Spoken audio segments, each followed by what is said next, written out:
O kas bus dabar, aš jau žinau. Kai aš jums parodysiu kitą puslapį, pasipils komentarai.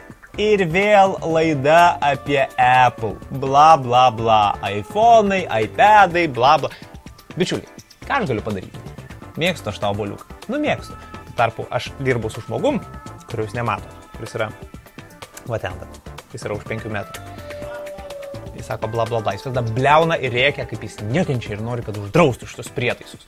Bet puiku, mes galim kartu dirbti ir gyventi. Aš myliu iPhone'us, jis nekenčia. Bet kuriuo atveju eikime į puslapį. Va ir iBlock, naujienos apie Apple. Artūras Budrys atsiuntė mums šią svetainę. Ačiū, Artūrai. Gražu jau vien tai, kad sninga sniegas. Pirmas puslapis, kuriame aš matau sniegą. Fantastika.